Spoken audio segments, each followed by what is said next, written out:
Olá, seja muito bem-vindo, seja muito bem-vinda para mais um vídeo aqui no nosso canal Graça e Salvação aqui no YouTube.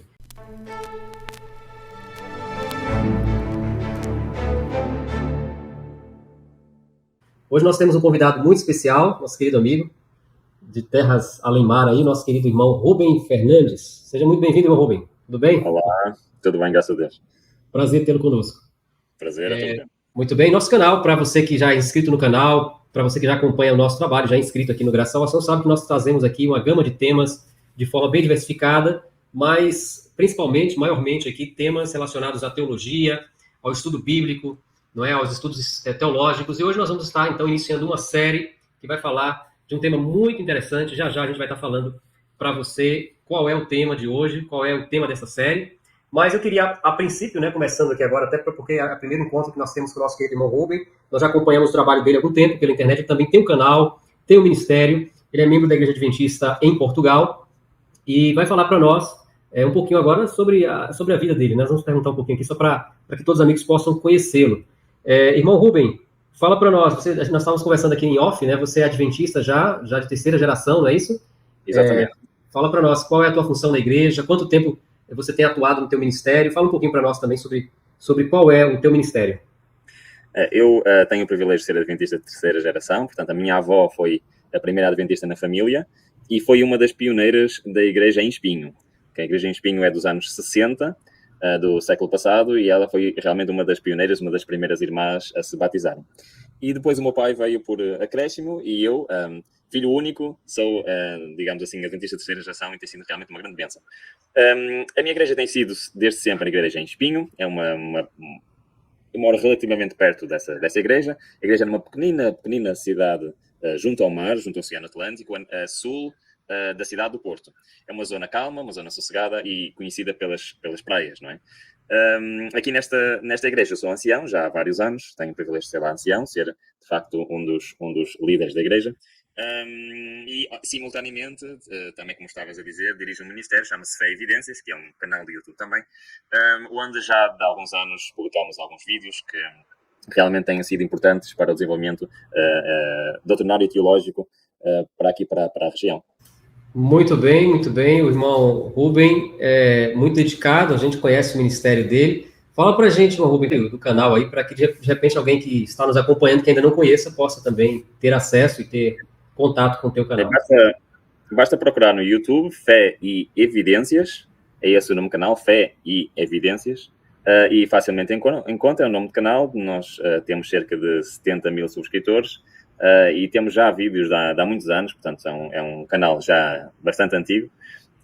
E foi por acaso, portanto, a ideia deste canal não era de ser nenhum ministério, era apenas eu poder ter um sítio onde pôr algumas palestras, alguns sermões para partilhar com os meus amigos, para partilhar com os meus familiares, e aos poucos foi-se tornando um ministério. Depois também surgiu a oportunidade de me pedirem para gravar alguns vídeos e eu coloquei lá e foi assim que as coisas começaram, porque depois de repente, a partir de 2016, começaram a surgir convites para pregar em várias igrejas, em vários locais, e foi um ministério, digamos assim, de pregação. Começou sem nada planeado, mas tudo se desenrolou nesse sentido. Ok. Então, o irmão também, além do canal, você faz pregações, inclusive fora de Portugal. Já esteve aqui no Brasil também algumas vezes, não é? Sim, já tive a oportunidade de ter estado 2 vezes no Brasil, a fazer 2 viagens missionárias. Infelizmente, já tive que recusar muitos outros convites, porque não é muito fácil eu me ausentar do país. Mas já tive a oportunidade também de fazer outra viagem missionária nos Estados Unidos também, de lá pregar também. E desde 2020 que o online veio abrir as portas a muito mais países. E nunca pensei em pregar em igrejas em Israel, em Moçambique, em Angola e um pouco por todo o mundo. Muito bom. O irmão também tem uma atividade profissional paralelamente com o ministério. Você é um missionário voluntário, né? Trabalha de forma de sustento próprio, né? Self-support, que a gente fala em inglês, é o sustento próprio, ou seja, você tem as suas atividades e eu queria que o irmão falasse um pouquinho para a gente, só para a gente conhecer, saber qual é o ramo, o setor que você trabalha, há quanto tempo, né? E parece também que você tem feito alguns estudos na área de teologia, né? O irmão comentou conosco. Sim, já desde... Ora bem, eu em 98 entrei para a faculdade, portanto, Engenharia Informática, estudei Engenharia Informática, mas logo no primeiro ano eu decidi abrir a minha própria empresa. Tenho uma empresa na área de novas tecnologias, na informática, na área dos computadores, não é? Para ser mais facilmente identificável. E desde 99 que foi crescendo, foi crescendo, foi crescendo, ao ponto de eu ter ficado no último ano de faculdade. Eu não terminei a minha formação em engenharia informática, mas continuei com a empresa e hoje em dia tenho duas empresas nesta área. Uma delas é líder de mercado em Portugal, portanto, é uma empresa já com uma grande dimensão aqui no país. Mas sinto-me um pouco dividido, não é? Porque já não é a minha paixão é pregar a palavra de Deus. Já há alguns anos que iniciei os meus estudos de teologia na Universidade de Andrews, estou a tirar o curso de teologia à distância, aos bocadinhos, com calma, à medida que posso. Estou quase a terminar esse curso, tem sido uma bênção muito grande, realmente, ter aprofundado os meus conhecimentos teológicos. E, de certa forma, é uma maneira não só de eu aprender, mas também de me obrigar, ok? O meu curso obriga-me a estudar, a pesquisar, a ir mais fundo nas questões e tem sido realmente uma grande bênção. Muito bem, uma bênção mesmo. É muito bom saber, então, pessoal, vocês puderam constatar aí que o nosso convidado de hoje ele tem uma experiência religiosa, uma vivência na comunidade adventista, ele gosta de palestrar, de pregar, de falar sobre profecias, eu já vi uma série de conteúdos e recomendo, se você ainda não conhece o canal do nosso irmão Rubem, corre lá depois, se inscreve, assim que terminar a nossa programação aqui, o nosso vídeo, a nossa transmissão, você já pode ir lá se inscrever no canal Fé e Evidências. Ali tem bastante conteúdo, eu sou inscrito do canal, sou um dos inscritos lá e gosto muito dos conteúdos do irmão Rubem, tenho acompanhado, tem sido uma bênção para a minha vida e eu creio que também vai ser uma bênção na tua vida. Muito bem, feitas estas apresentações, eu queria deixar um versículo bíblico aqui, geralmente a gente deixa sempre no início das nossas lives, e eu quero trazer um versículo que está no livro de Efésios, né, está ligado com o nosso ministério também, é um versículo que fala sobre a graça do nosso Deus, né, através da graça que nós conhecemos e conseguimos todos os dons, Efésios, capítulo 2, versículo de número 8, um versículo bastante conhecido de todos, né, nós que já lidamos com a palavra de Deus há algum tempo. Efésios capítulo 2, versículo de número 8, diz assim a palavra do Senhor: porque pela graça sois salvos por meio da fé, e isso não vem de nós, é dom de Deus. Estou usando aqui a versão King James, 1611. Então, mais uma vez, o texto diz: porque pela graça sois salvos por meio da fé, isso não vem de nós, é dom de Deus. E por falar em dom de Deus, né, nós vamos hoje estar falando sobre um dom especial, o dom de profecia na igreja remanescente. E para começarmos, então, se você puder, onde você estiver, feche seus olhos, fique em postura de reverência e vamos convidar ao nosso Deus para nos acompanhar durante esta live. Querido Deus, Senhor nosso Pai, Criador do Universo, muito obrigado, Senhor, por essa oportunidade que estamos aqui como irmãos, oportunidade de termos o irmão Rubem conosco, do Ministério Fé e Evidências, para tratarmos sobre um assunto tão importante e vital para estes últimos dias da história terrestre. O assunto que vai nos levar a relembrar sobre o dom de profecia, o dom profético, a necessidade desse dom para guiar a igreja. Abençoe o irmão Rubem, abençoe a cada um dos amigos que estarão conosco. Te oramos e pedimos em nome de Jesus. Amém. Amém. Tudo bem, irmão Rubem? Com você agora a palavra. Vamos compartilhar a tela aqui.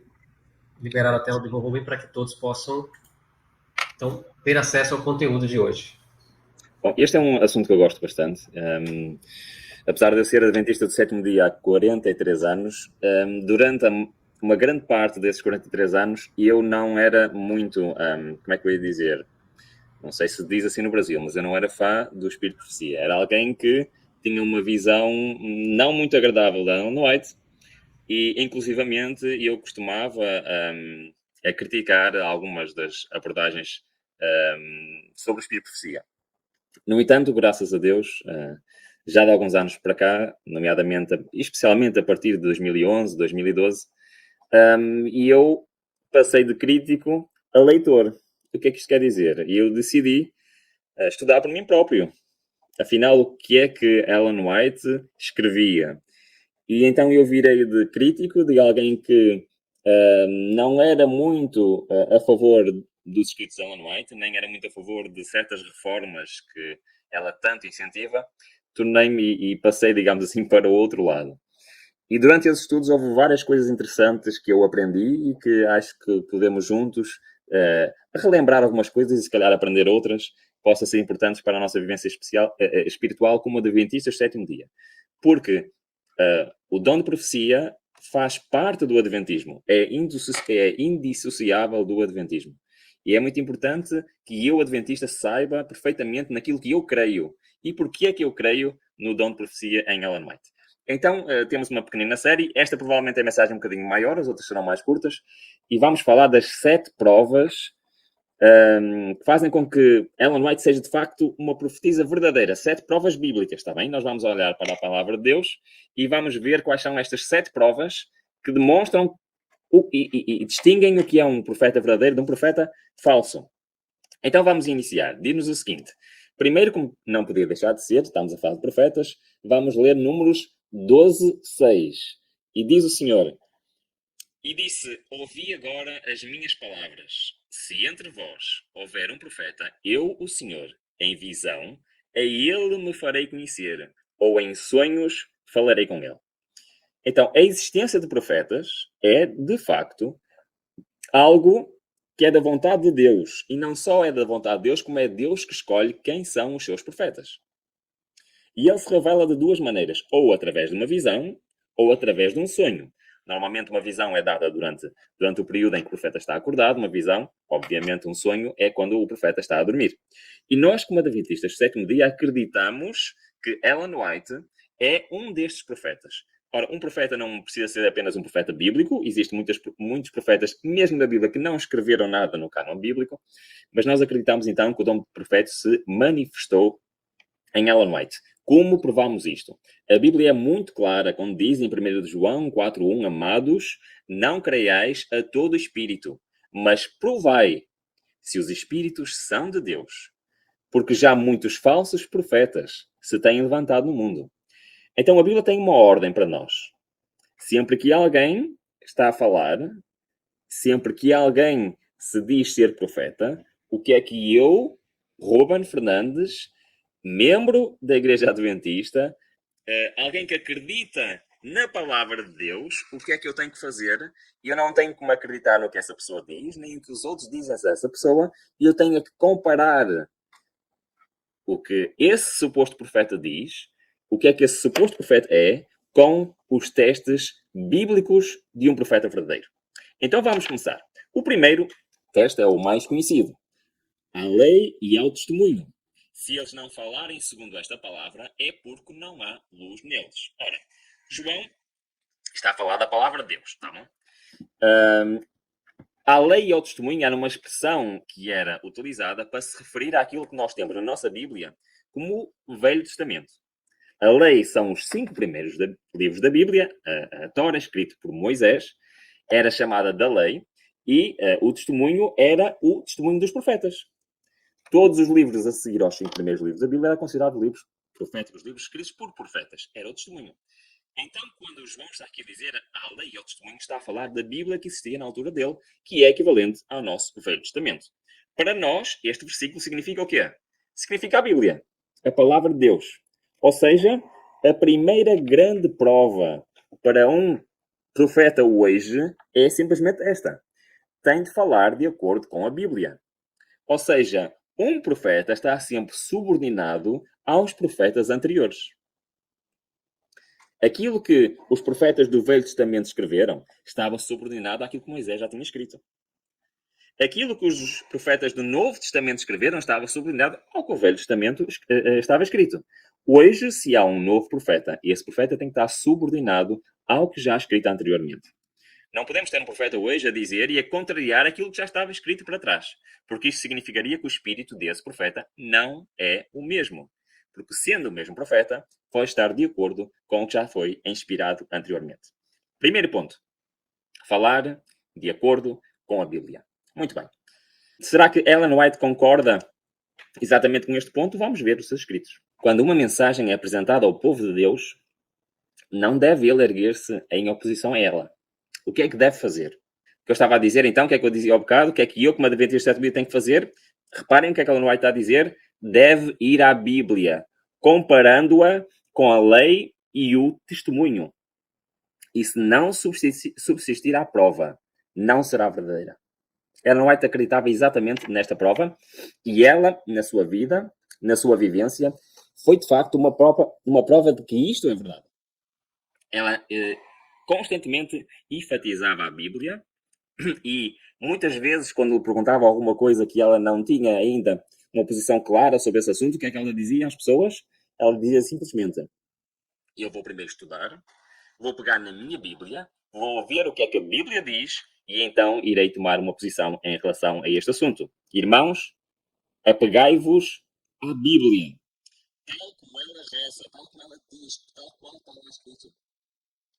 Parai com as vossas críticas relativamente à sua validade e obedecei à palavra, e nenhum de vós se perderá. Então, em relação a este primeiro ponto, estamos resolvidos em relação a White. A White está exatamente de acordo com isto. A Bíblia é a regra de fé e para ela também era a regra de fé. Segunda prova. Qual é então a nossa segunda prova? Encontra-se em Deuteronômio capítulo 13. E o que é que nos diz? Quando o profeta ou o sonhador de sonhos se levantar no meio de ti e te der um sinal ou prodígio, e suceder o tal sinal ou prodígio de que te houver falado, dizendo: vamos após outros deuses que não conheceste e sirvámos-los, não ouvirás as palavras daquele profeta ou sonhador de sonhos. Porquanto o Senhor vosso Deus vos prova, para saber se amais o Senhor vosso Deus com todo o vosso coração e com toda a vossa alma. Então, qual é esta segunda prova de um verdadeiro profeta? Reparem que o texto está a dizer, mesmo que o sinal que esse profeta disse que ia acontecer, mesmo que ele aconteça, se essa pessoa disser para irem para os outros deuses, não ouçam esse profeta. Então, não levar a outros deuses é uma prova de um profeta verdadeiro. O profeta verdadeiro aponta para o Deus verdadeiro. Ellen White diz o seguinte em relação a este assunto: não terás outros deuses diante de mim. Citando Êxodo 23 e explicando ela o que isto quer dizer. Jeová, o ser eterno, existente por si mesmo, incriado, sendo o originador e mantedor de todas as coisas, e o único que tem direito à reverência e cultos supremos. Proíbe-se ao homem conferir a qualquer outro objeto o primeiro lugar em suas afeições ou serviço. O que quer que acariciemos que tenda a diminuir nosso amor para com Deus, ou se incompatibilize com o culto a ele devido, disso fazemos um Deus. Irmão Rubem, só um breve comentário, se me permite. Sim. Então, a história denominacional, a história da Igreja Adventista, ela demonstra que Ellen White cumpriu claramente esses dois primeiros requisitos, esses dois primeiros testes, essas duas primeiras provas que você elencou, visto que antes de ela começar a iniciar o seu ministério profético, ela sempre acreditou na Bíblia, como a palavra de Deus, né? Ela era uma cristã metodista, de família praticante ali, bem fiel dentro da igreja metodista, onde acreditavam piamente, sem nenhum questionamento, na Bíblia como autoridade maior. Ela sempre teve a Bíblia como base. E mesmo depois que ela inicia o seu ministério profético, pela história denominacional, a história adventista do sétimo dia, é demonstrado de que ela sempre colocou a Bíblia como a regra de fé e prática de toda a sua obra, de toda a sua vida. E agora, nesse segundo ponto, mais do que claro, como você está colocando aí, nós vamos encontrar pela vida dela, pela biografia dela, que ela sempre colocou Deus acima de qualquer outra criatura, outro ser, e nunca buscou conduzir alguém a adorar a outro, senão o próprio Deus. Não é isso? É isso que você não está querendo falar. Exatamente, é isso mesmo. E ao vermos estes dois pontos, nós vemos realmente que ela, para já, cumpre duas das provas, dois dos requisitos de um profeta verdadeiro. Vamos para o terceiro. O terceiro encontra-se precisamente, então, em 1 de João, no capítulo 4, versículo 2, que diz: nisto conhecereis o Espírito de Deus. Todo o Espírito que confessa que Jesus Cristo veio em carne é de Deus. Ora, aqui está implicada duas coisas juntas, mas uma em particular. Ou seja, a plena divindade de Cristo e a expiação de Jesus. E isto é muito importante. É muito importante nós entendemos que um profeta não só tem que exaltar a Bíblia como regra de fé, não só tem que acreditar em Deus e em nenhum outro Deus, mas tem também que exaltar aquilo que Cristo fez por cada um de nós. Nós vemos exatamente isso na vida de Cristo. E, desculpem, vemos exatamente isso na vida de Ellen White. Reparem bem nestas palavras, neste texto magnífico, muito conhecido de Ellen White, mas que retrata exatamente. Cristo se deu como sacrifício expiatório para a salvação de um mundo perdido. Foi tratado como nós merecemos, a fim de podermos ser tratados como Ele merece. Foi condenado pelos nossos pecados, nos quais não tinha participação, para que pudéssemos ser justificados por sua justiça, na qual não tínhamos parte.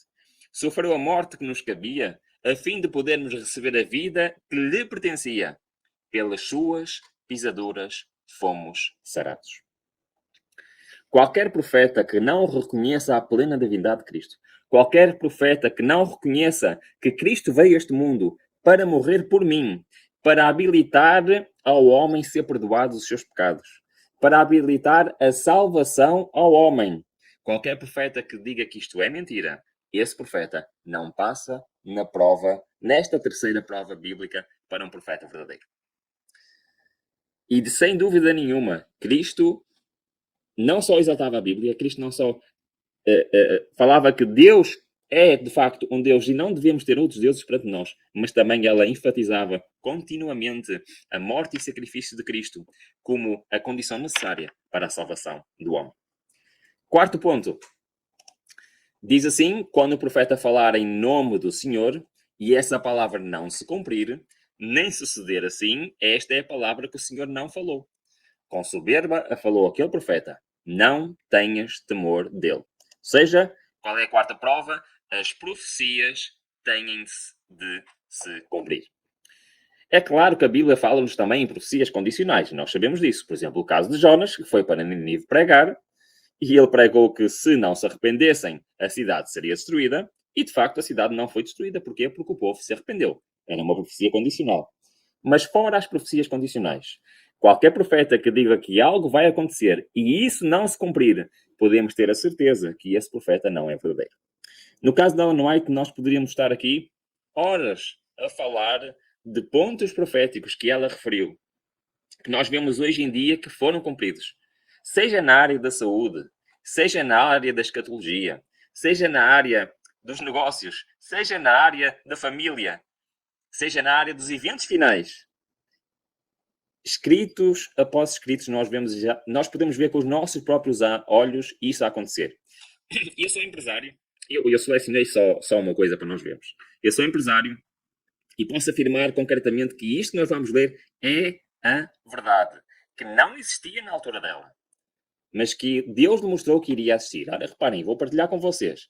Ela diz assim, em relação ao mundo empresarial, ela diz, a obra do povo de Deus é preparar-se para os acontecimentos futuros. Portanto, ela não estava a falar de algo que ela estava a viver na altura, até porque ainda não existiam, estava lá para o futuro, para os últimos tempos da história deste mundo. E reparem o que ela diz, que logo se subirão com força assombrosa. Formar-se-ão, futuro para ela, num mundo, gigantescos monopólios. Os homens se unirão em sindicatos que os envolverão nas malhas do inimigo. Alguns homens combinarão segurar todos os meios que se possam obter em certos ramos de negócio. Formar-se-ão sindicatos e os que a eles recusarem unir serão homens marcados. Ora, reparem bem o que ela está a dizer. Referindo-se à parte dos monopólios, ela não vai estar a dizer claramente que no futuro, em relação a ela, iriam haver grandes empresas que iriam ter grandes monopólios. Isso acontece nos dias de hoje? Claramente. Aliás, basta irmos a um supermercado e ver as marcas das coisas que se vendem no supermercado e se formos ver quem são as empresas que controlam aquelas marcas, de centenas de marcas no supermercado, há um punhado apenas de empresas que controlam todas essas marcas. E estes monopólios são uma realidade em várias áreas hoje no mundo. Existiam na altura do Ellen White? Não existiam. Isto é só um pequeno exemplo para vermos realmente que inúmeras profecias de Ellen White se cumpriram e estão-se a cumprir. Portanto, ela cumpre o quarto requisito, a quarta prova de um profeta verdadeiro segundo a Bíblia. Vamos para a quinta prova. Diz-nos então, mas o que profetiza fala aos homens para edificação, exortação e consolação. O que fala em língua desconhecida edifica-se a si mesmo, mas o que profetiza edifica a igreja. Para completar, acautelai-vos, porém, dos falsos profetas, que vêm até vós vestidos como ovelhas, mas interiormente são lobos devoradores. Pelos seus frutos os conhecereis. Colhem-se, porventura, uvas dos pinheiros ou figos dos abrolhos? Um profeta verdadeiro, quinta prova, edifica a igreja e não a si próprio. Ou seja, o ministério profeta de um profeta verdadeiro é para benefício da igreja e não para benefício próprio do profeta ou para a riqueza própria desse profeta. Então nós vemos que um profeta deve ser uma pessoa humilde, deve ser uma pessoa que realmente demonstra aquilo que é pelas suas palavras e especialmente pelos seus atos. O profeta não é aquele que fala que devemos seguir um caminho e depois segue outro. O profeta é aquele também que deve dar o exemplo da mensagem que ela traz, ou que ele traz, de Deus. Será que nós vemos em Ellen White obras que demonstram que ela tinha como prioridade ficar a igreja e não a si próprio? Vamos ler. Duas citações rápidas. Diz isto. Bom, bem, só uma curiosidade. Sim, sim. Aqui no Brasil nós temos muitos profetas, né, entre aspas, evangélicos. Eu não sei se acontece isso em Portugal, mas aqui temos muitos profetas e esses profetas geralmente ostentam fortunas, ostentam grandes riquezas, poderio econômico, grandes quantidades de propriedades particulares, jatinhos particulares, aviões particulares, em seus próprios nomes ou no nome da sua suposta igreja. Na vida de Ellen White, será que a gente encontrou alguma coisa assim semelhante a isso que a gente vê nesses profetas, ditos profetas de hoje? Eu acho que você vai tocar sobre nesse assunto agora, né? É interessante que esses profetas, esses evangelistas, não cumprem com esta quinta prova. Logo vemos que o Espírito não é o Espírito do Senhor. E, de facto, na sua vida, quer na vida da sua família, eles se dedicavam inteiramente para a edificação da igreja. Mesmo alguns proveitos próprios que eles tinham do seu trabalho, ou até dos seus escritos, a maior parte deles eram doados à igreja para a edificação da igreja. Ou seja, nunca tiveram a vontade ou o desejo do enriquecimento próprio, mas sim do partilhar o Evangelho. E a sua humildade ia até nas suas próprias palavras. Ora, reparem bem no que diz.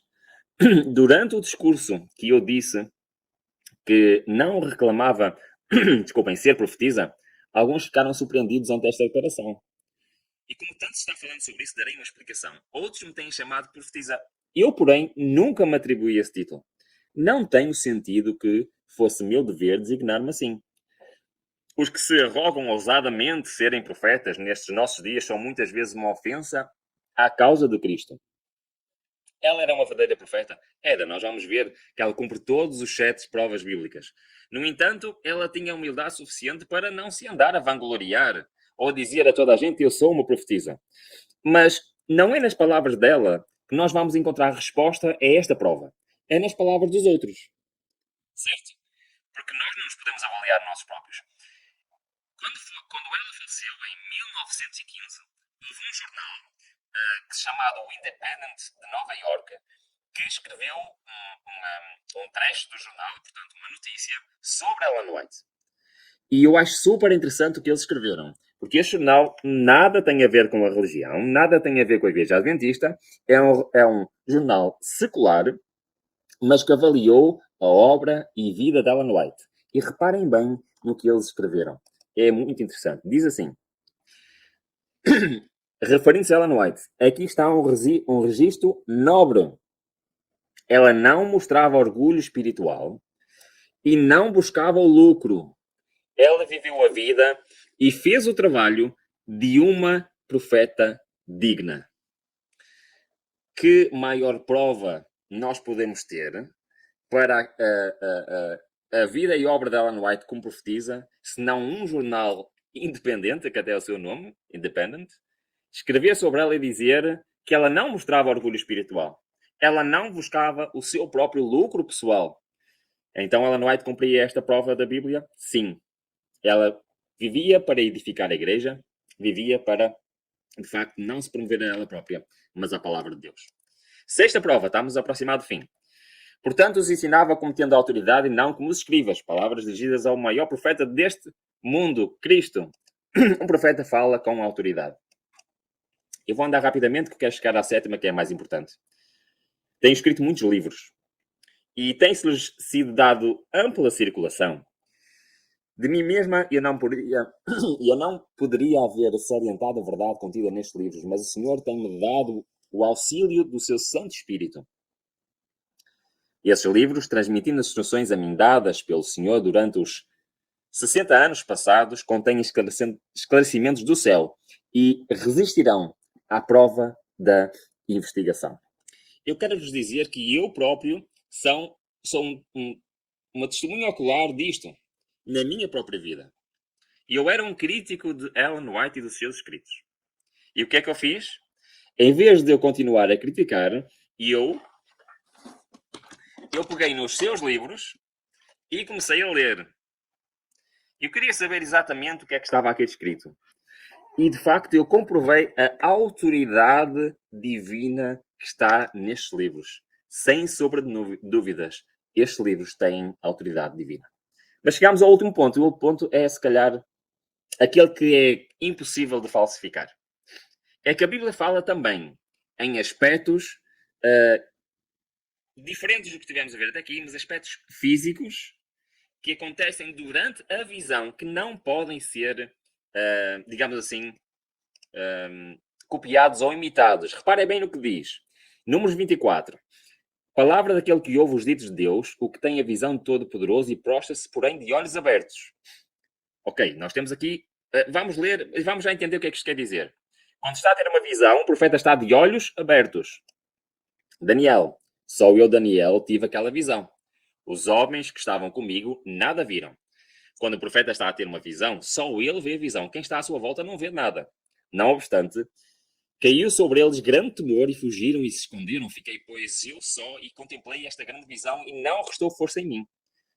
O meu rosto mudou de cor e se desfigurou e não retive força alguma.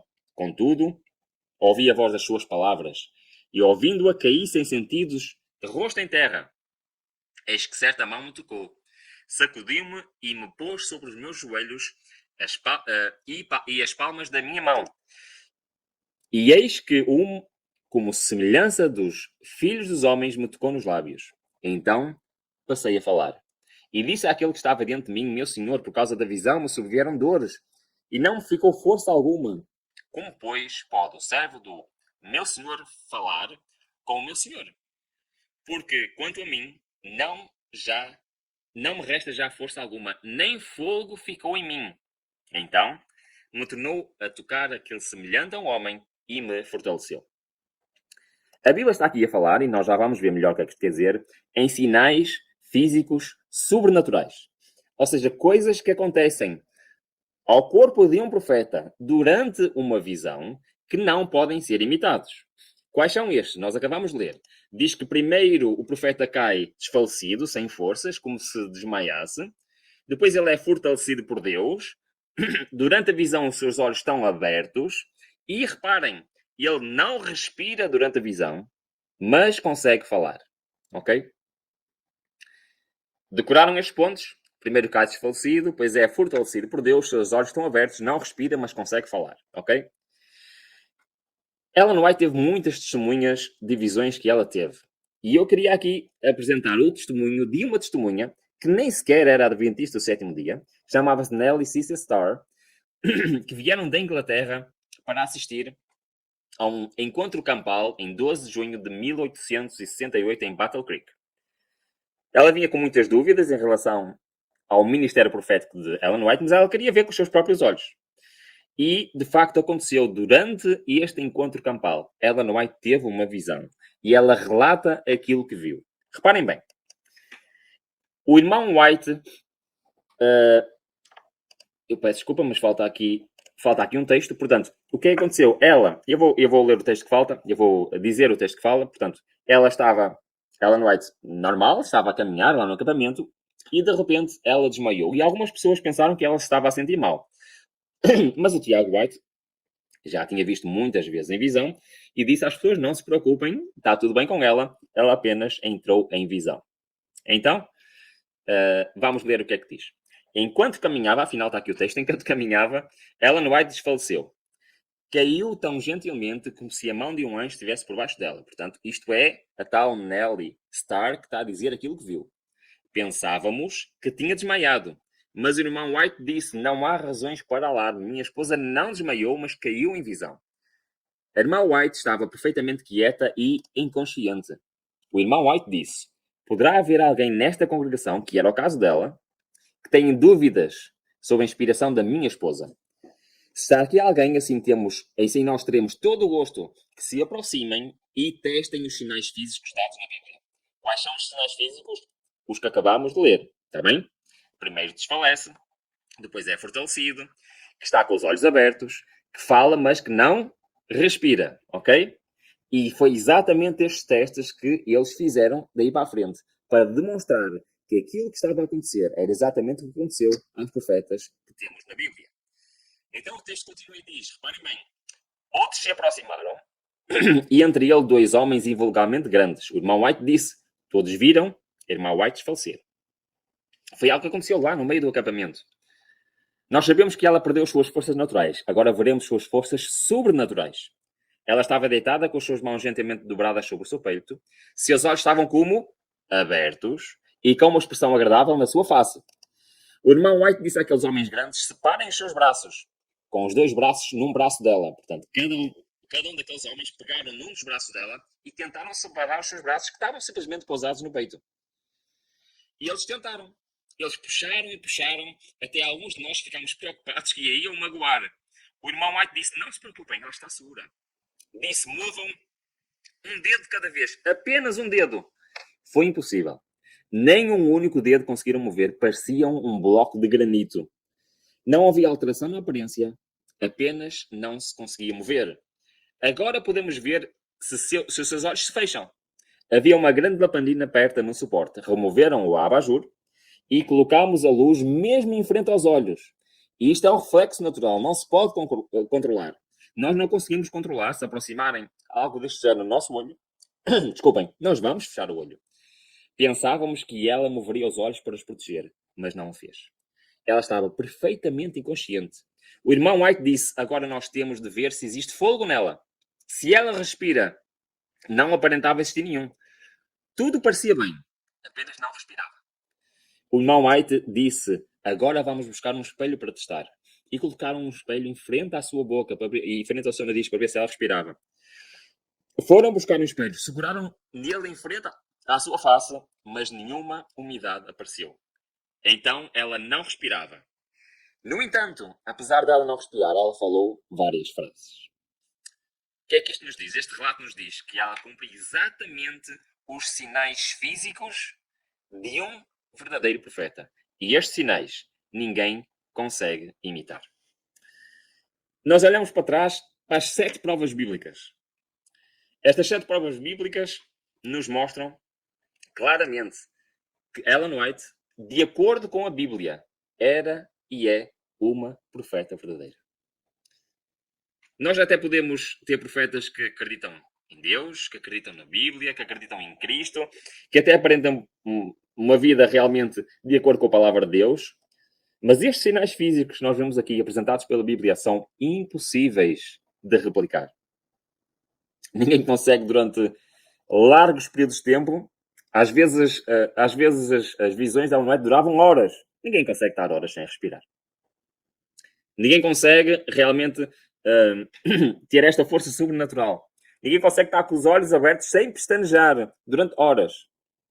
Realmente o espírito que estava lá era um espírito sobrenatural vindo da parte do Senhor. Porquê é que nós sabemos isto? Porque Ellen White cumpre com todos os requisitos, com todas as provas bíblicas para ser uma profeta verdadeira. Irmão Rubens, Sim, diz. só um pequeno comentário aqui, convalidando, né, corroborando aí com o que você já falou, e isso nos chama muito a atenção, também tendo em vista que Ellen White sempre teve opositores ao seu ministério, não é de agora, não é coisa nova, não é? Nós sabemos que tem muitos segmentos aí, alguns grupos evangélicos, alguns supostos apologistas evangélicos, que tentam condenar o adventismo por conta de ter Ellen White como a sua profetisa, e isso não é de agora. Na época de Ellen White já havia muitos antagonistas, pessoas que eram contrárias, antagônicas à obra de Ellen White. E isso que o irmão está falando, isso aconteceu durante todo o ministério dela, durante os 70 anos de ministério, não é isso? Se de fato fosse uma mentira, será que ela teria conseguido fraudar esses 7 sinais que você colocou durante 70 anos, não é? Durante 70 anos, fazendo uma dissimulação desses sinais todos? É impossível. Aliás, houve várias vezes que pessoas céticas enviaram médicos para observar a Ellen White quando ela estava em visão. E sempre eles concordaram que o que estava ali a passar não era possível, não era humanamente possível.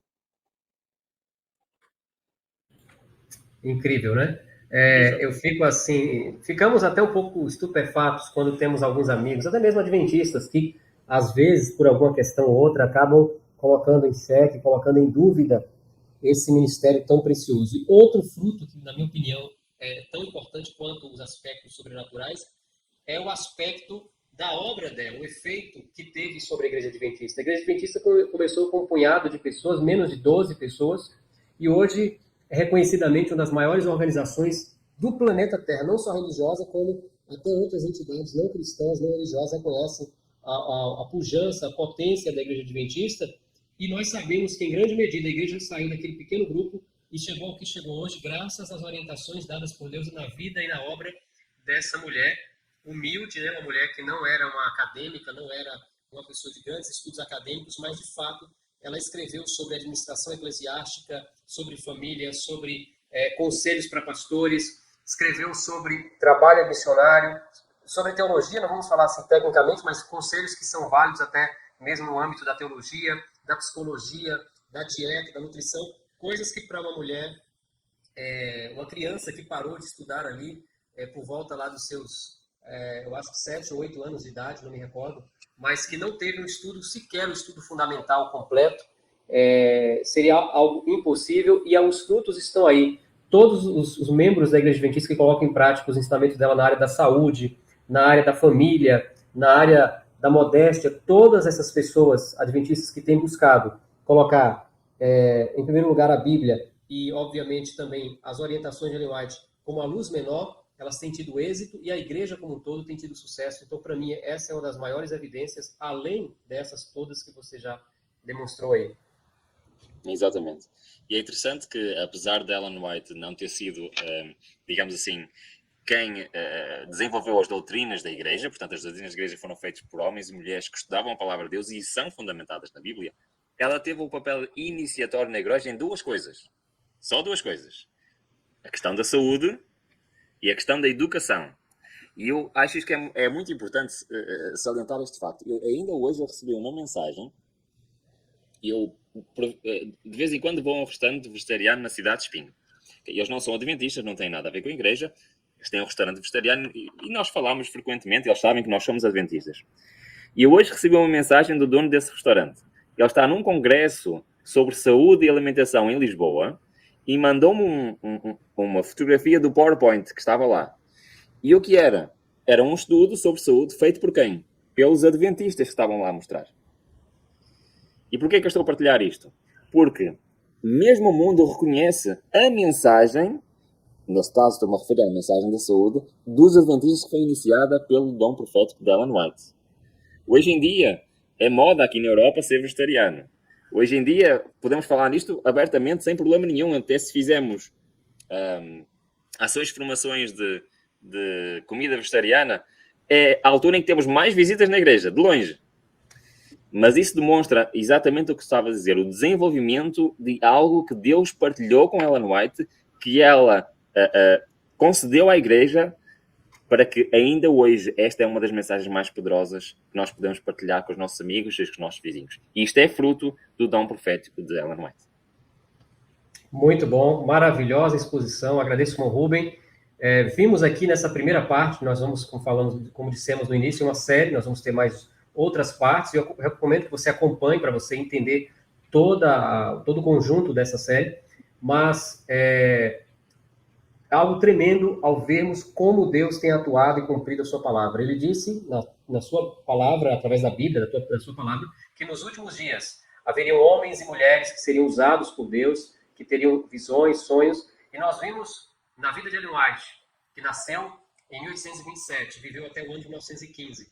Ela teve um ministério de 70 anos, escrevendo mais de 100 mil páginas manuscritas, não é? Esse trabalho todo feito e aplicado na vida da Igreja Adventista do Sétimo Dia, na vida dos membros, daqueles que acreditam, tem mostrado de fato que Ellen White, a vida dela, o ministério dela, confirmam as características de um verdadeiro ministério profético orientado por Deus. Então, eu agradeço a você que nos acompanhou até aqui, convido a acompanhar o restante da série, e lembre-se, a Bíblia diz, crede em Deus, e crede também nos seus profetas, e estareis seguros e prosperareis. Irmão Rubem, quer deixar alguma palavra de consideração final? É exatamente isso. Isso é um exemplo de que alguém que não tinha interesse no ministério profético de Ellen White e que a minha vida mudou completamente, Deus, que eu comecei a fazer aquilo que a Bíblia diz. Atentai àquilo que os profetas vos dizem e prosperareis. É de facto uma grande bênção que nós temos. E muitas vezes nós até somos adventistas do sétimo dia e rejeitamos esta grande bênção que é o dom profético. Possamos, juntamente com a Bíblia, estudar e validar os seus escritos, porque eles vão, com certeza, fazer diferença na nossa vida. Muito bem. Nós vamos agora concluir, chegamos ao final dessa primeira parte dessa série. Eu quero convidar o irmão Rubem para que nos conduza na oração final. E se você puder, mais uma vez, fique em reverência e vamos agradecer a Deus pelo dom da vida e também pelo dom profético, né, pela oportunidade que temos de conhecer e de desfrutar deste dom ainda nesses últimos dias. Irmão Rubem, por gentileza, nos dirija na oração. Vamos orar então. Bom Pai, Tu alerta-nos constantemente que falsos profetas iriam surgir. Nós olhamos, Senhor, para este mundo e pela história vemos que tantos falsos profetas se levantaram e tantas pessoas seguem esses falsos profetas, bom Pai. Mas nós não precisamos estar inseguros, nós não precisamos estar, Senhor, na dúvida, na descrença, porque Tu deixaste na Tua palavra como provar, como distinguir entre um falso profeta e um profeta verdadeiro, bom Pai. Nos deste prova após prova, para que nós pudéssemos olhar para a obra, para a vida, para a pessoa do profeta. E comparando com a Tua palavra, com a palavra de Deus, saber realmente se esse profeta é verdadeiro ou não. Obrigada pelo amor e cuidado que tens por nós, porque nos revelaste todas estas coisas, Senhor. E te queremos agradecer também pelo dom profético que destes à Tua igreja. A Tua palavra dizes que na Tua igreja, na igreja remanescente, nenhum dos dons iria faltar. E um desses dons é o dom de profecia. Te agradecemos, Senhor, por esta grande bênção. E te pedimos, Senhor, a nós e a cada um dos ouvintes, que Tu possas colocar no nosso coração. Dia após dia estudamos mais a Tua palavra, estamos mais em comunhão contigo. E dia após dia, Senhor, deixamos que as mensagens proféticas que deixaste a nós possam dirigir a nossa vida. Despede-nos, Senhor, com a Tua paz, com o Teu amor, com a presença do Teu Santo Espírito. É aquilo que pedimos em nome de Jesus. Amém. Amém. Amém. Louvado seja Deus.